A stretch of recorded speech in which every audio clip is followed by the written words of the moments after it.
Welcome back, Divya, and welcome to my face, because yes, we're doing one of these now. Everyone and their mums and their mums' dogs already done this kind of thing, but because it was the Las Vegas Grand Prix, people are going to be talking about this either way, good or bad, and lucky me, it was a bit of both. So I thought this would be a good place to trial out how I feel about doing this, and if this is something people would like to see going forward. So please do let me know how you feel about me doing this kind of video, or if you'd rather me stick to scripted, historical kind of things. So without any further ado, let's just get into it, because it is an interesting race to talk about. I say race, but really I mean the event, because let's face it, I don't think a race event has polarised people more so than this one. So I suppose let's get into that conversation straight away. How people felt about the event as a whole. I think people can be split into two camps. You have the established traditional fans, I consider myself to be one, and then you have the newer fans, people who've maybe watched Drive to Survive or have heard about it, given how increasingly popular Formula 1 has become. And I think the whole spectacle, the whole opening ceremony, all that stuff, it's not for people like us. I say us because I assume if you're watching my stuff specifically, you are a long-term fan. It's for these newer kind of fans who, that may be interested in it, and then suddenly they see, whoa, F1 in Las Vegas going down the strip, and then you've got this massive opening ceremony, which, to be fair, some people turned up for. Not a lot, but some people turned up. And it's meant to try and hook them. The reason why we feel alienated by how Liberty / F1 are going about these kind of things is because we're already there. We don't need to be hooked in. In the opening ceremony, we know who the drivers are. We know who they drive for. But yeah, it's just give a little bit of glitz and glamour to the whole thing, just to truly get in those new fans, which is what made what happened in practice so egregious, in my opinion. So I'm sure you obviously know what happened. 8 minutes into the session, on this new track, Carlos Sainz coming down the Carlos Sainz coming down the strip, then suddenly Bosch. Maybe I'll put a video of it. Whoa, this way. Over here, maybe. Look at that. Terrible. So what happened here was, the concrete had failed on one of the water valve covers, which resulted in Ferrari and Alpine, Ocon hit the same thing a few moments later, Ferrari and Alpine needing to change their chassis, and Carlos Sainz picking up a penalty for changing, I think it's something to do with the battery, which we'll get onto in a little bit. So yeah, 8 minutes in, and the track has already damaged 2 cars. Now, was this the fault... Oh, phone, what do you want? Now, was this the fault of Formula 1 and Liberty trying to market the event so heavily with all the opening ceremony? Not really, no, I don't think so. I mean, the team who put together the opening ceremony, are they, part of the team responsible for homologating the circuit? No. But embarrassing nonetheless. I've spent $500 million only for the whole thing to be shut down after, 3 or 4 laps of running. So yeah, embarrassing.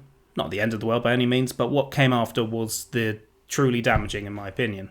So, with a failure like this, the FIA needs to go and inspect every single one of these covers, which results in the session being cancelled and FP2 being delayed indefinitely.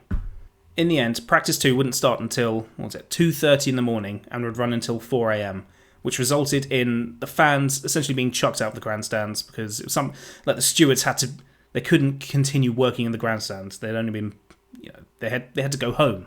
So some of these fans who've paid hundreds of dollars, sometimes in excess of thousands of dollars, just for the grandstand seats, were told, tough, out you go. Which is terrible. And what did F1 do to compensate these fans? They gave them a $200 coupon to spend at the merch shop in Las Vegas, which is so far beyond what the minimum is, or what should have been the minimum. Like I say, some fans have spent in excess of $1,000, and that's just for the grandstands. That doesn't take into consideration the accommodation, which I'm sure the prices would have been hiked right up before the event, and transport as well. Las Vegas in the middle of the desert, hundreds of miles away from any major settlement. So Lord knows how much they've spent aside from the F1 tickets. And all F1 do is say, here's a coupon, be happy. And again, I'll show it over here. Whoa. Some of the prices of the stuff in the merch shop. Like sometimes you can't even afford one item of merch. So you have us traditional fans who feel a little bit alienated by what's going on with all the glitz and glamoury stuff, just trying to hyper market the event. And then these new fans, suddenly they feel betrayed. Oh, phones, please, what? And now these new fans, they're suddenly in the same boat. They feel betrayed. And while I don't think it's on the same level of Indy 05, let's not kid ourselves here. You do have to feel for the fans. In Indy 05, you have footage of the fans, booing, giving the down thumb. Down thumb. Thumbs up, thumbs down. Yeah, thumbs down, that's the one. And then you have the same thing happening in Las Vegas in 2023. It's not a good look. Some of these fans, who are trying this out for the first time, they'll never come back now. And then F1's response to trying to compensate these fans was woeful, way beyond what the minimum should have been. And it's kind of ironic how this is happening in Las Vegas. The house always wins. And that was the major negative of the event. And even in the team's press conference, Freddie Vasseur, team principal Ferrari, is being interviewed, and the interviewer kept asking him about what he thinks of the event, and he's just having none of it. He's like, the car's damaged, I don't want to talk about this, I want to focus on this instead. And then the interviewer comes back and says, yeah, but no, Las Vegas and for Ferrari is important, isn't it? And he's just looking at them like, what are you talking about? But to be fair to F1 and the homologation people, there were no further incidents involving the track itself. So, they did their due diligence. So it's just that one water cover that let things down. So the second practice ran fine, third practice ran fine, apart from Albon clonking the wall, which then takes us into qualifying. And my boys, if you don't know, I'm a McLaren fan, and it did not go well. Both Oscar and Lando knocked out in Q1. The issue for them, I think Zach said, was the McLaren's not very good with slow speed corners. Their strengths are all in high to medium speed corners, and they didn't even use the second set of tyres, so they sort of shot themselves in the foot there. Other strugglers we had were Perez and Hamilton, both knocked out in Q2. Perez, I think that's pretty par for the course by now. He lets his race performance do the talking, not his qualifying. And then you had Williams, both Williams into Q3. Logan Sargent having his best qualifying 7th, and starts 6th, because of what happened to Carlos Sainz. So earlier we talked about how he had to change some components following hitting that water cover, and he was given a 10-place grid penalty. Now surely, that is not fair. It was not Ferrari's fault, it was not Carlos Sainz's fault, it was the fault of the track itself. So surely there's something in the rules that says, this is not your doing, this is, on the side of Formula 1, this is our fault. But no, nothing exists in the rules, and I think that's a major oversight. And I think there's now a discussion between people saying, force majeure should be considered as a factor, and then the other side, people are going to be taking advantage of that. We ran over an aggressive curb, and then suddenly we need to change some components for free. So there's a lot of clever people in Formula 1. I'm sure they'll find a solution, but poor old Carlos Sainz. All good for his teammate though, as Charles Leclerc claimed his 23rd pole position in Formula 1. Of course, with Charles Leclerc, that's no guarantee for a good result. And Max Verstappen, he's always there, isn't he? Would join him on the front row for what I was expecting to be a very interesting turn 1 on the first lap, and oh boy was it. Before the race parade takes place, where the drivers get into classic cars, they get driven around the track, get to wave at the fans. All lovely stuff. An issue occurs, however, when these old cars dump ass, just like Oscar Piastri's car did, dropping oil all along the inside on the inside side of the grid. So drivers starting from 2nd, 4th, 6th had to contend with oil cleanup on their side of the grid. So would they struggle from the start with too much wheel spin? Well, into the race start itself, and no, not really. Max had a great start. Dives up the inside of Charles Leclerc into turn 1 and runs himself and the Ferrari both out wide, with Max claiming the position on the exit. Now, Max would get a 5-second penalty for this, and when you watch the onboard, you can see he comes in, there's a little bit of a swapper going on, loses the rear at the back, which then forces him out wide and Charles Leclerc out wide, both beyond the white line. At the time, Red Bull did not agree with the penalty, but in the end, Max even said himself that, that was probably the right decision, so I don't think we need to talk further more about it. I mean, even with the little wiggle on the steering wheel. Max is good enough. He knows what he's doing. But yeah, he admitted fault on that one, so no issues with the penalty there as far as the rules are concerned. Again, I'll talk a little bit more about that in a bit. Meanwhile, further behind, Fernando Alonso, being the bold optimist that he is, has a very un-Fernando-like moment. Not pinballing, what's it? Skittling? No, bowling, that's the one. Bowling his way into turn 1, taking Bottas, Perez and Sainz with him. With all the damage on the track, the virtual safety car was deployed to pick up all the debris, and those with damage came into the pits for repairs, which would actually prove to be quite an interesting point of the race. With being a new track on a very green surface, people not really knowing how the tyres would perform, we then had a race of two sets. You got those who didn't stop and those who had pitted early, who would go a lot further into the race, which would prove dividends later, certainly for Sergio Perez. The debris was quickly cleared up, and we had a full race restart. And my boy Lando, very scary moment on the back of the track, losing it in one corner and then continuing all the way through into another, then into the barriers. He would go he'd get checked out at the medical centre, then sent to hospital for precautionary checks, but he was ultimately fine, so all good. But this led to the full safety car being deployed, and we wouldn't get a restart until lap 7, and this is when we learnt of Max Verstappen's 5-second penalty. Now, what usually happens in Formula 1, when Max Verstappen is out ahead, he stretches his legs, and 5 seconds is naught but child's play to the man. So now there's a discussion over whether or not forcing someone out wide, not giving a place back, and then picking up a 5-second penalty is an adequate punishment. Should the rule be you have to give the place back? Should something more severe be given? Fortunately for this race, as shown by Charles Leclerc in qualifying, the Ferrari pace was more than equal to Red Bull's, and even though Max got a great start, got a great restart, Charles was able to keep pace with him. I mean, I'm looking at my stats here. The furthest he fell behind in these opening laps, it was 2.1 seconds, and then from then he was just able to close in. I think Max used his tyres too hard, and then Leclerc retook the lead on lap 16.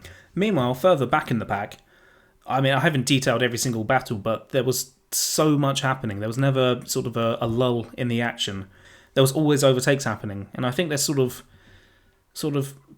shows off how good this Las Vegas circuit was. People were saying it looks too simple, looks like Spider Pig from The Simpsons, but maybe simple is better. We had high speeds going into slow corners, and ultimately that's where a lot of overtake will happening. Increase the braking zones, then there's more things that can possibly happen. Not too many fiddly bits where cars will start falling back through dirty air. Simple, but effective. Maybe an important lesson going forward for any new tracks, perhaps. So, after being passed, Max comes into the pits, gets his tyres changed, he's held for the 5 seconds, and comes back a fair bit way down in the pack. But being a front runner, having pitted, it sort of sparks a bit of a rush for the pits. I suppose most importantly, it's George Russell who also pits. And at the time, I was sort of thinking, surely Ferrari, it'd be in their interest to try and match Max's strategy. Even if Charles Leclerc came in on the next lap with Max's 5-second penalty, Charles would always come out in front. So, we didn't know what was going to happen with fresh tyres. Would it be the overcut or the overcut? Would it be the undercut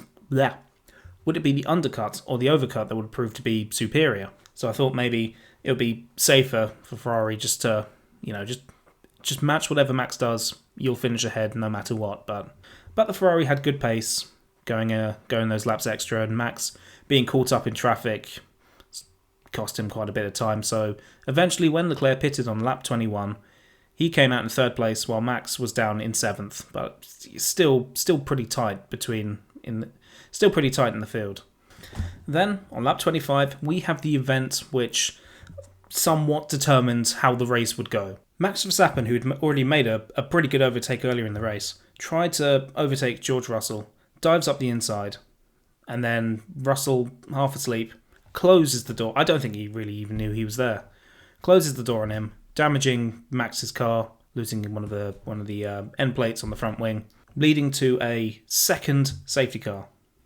Now, even though there was damage on Max's car, he was able to come into the pits, get his tyres changed, but they kept that front wing on. Fortunately for him, it wasn't too damaged. Ultimately, wouldn't cost him too much lap time when the race got back underway again. And earlier, me saying I think the 5-second penalty for Max at turn 1 was justified. I also think the 5-second penalty to Russell was also justified. You know, Max was well enough alongside. George just closing the door in a way that only George can really do, let's face it. He's good.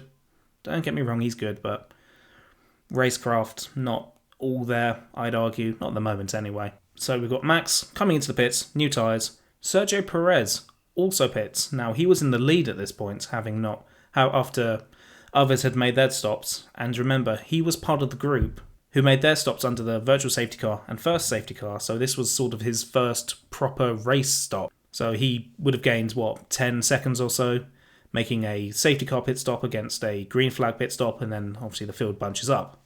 So, for the restart, it's Leclerc on several lap old tyres, Perez in second on completely brand new tyres, Gasly, was it Piastri or Piastri? Yeah.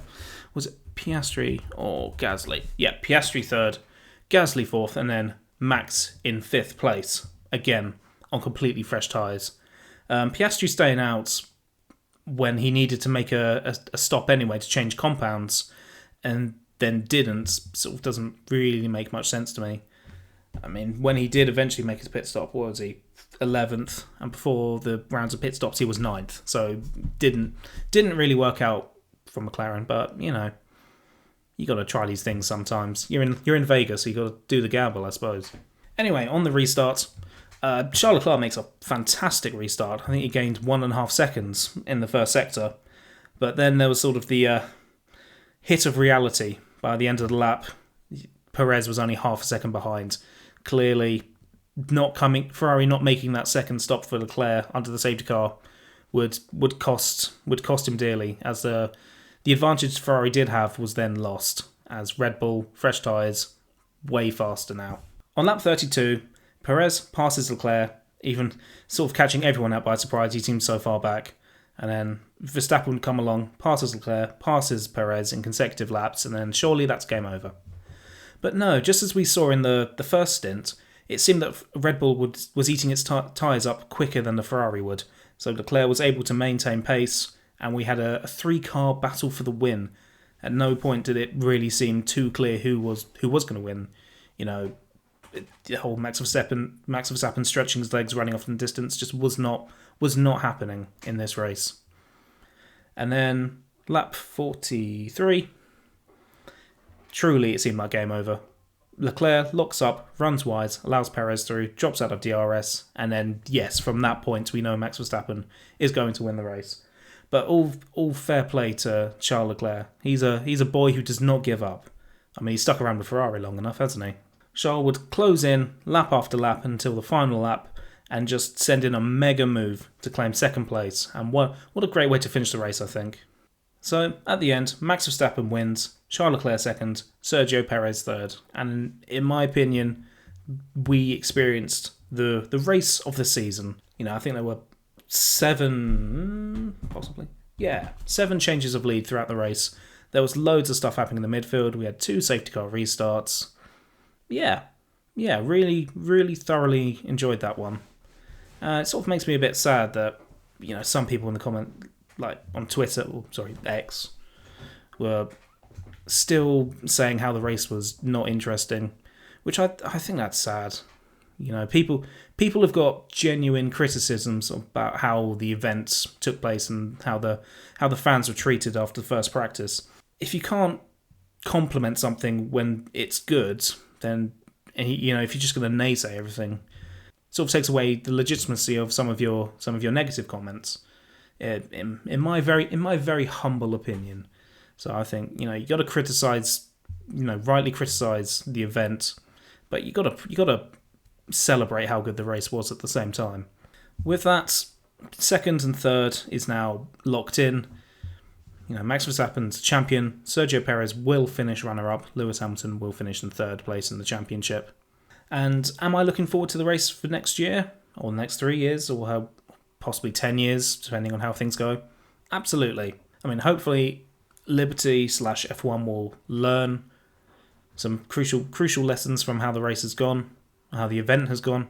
Perhaps putting in a couple of support races on the package, just to make sure, even if you have like an F3 car going along the straights, there's enough downforce being created there that if there are any loose covers, they'll find them before F1 does.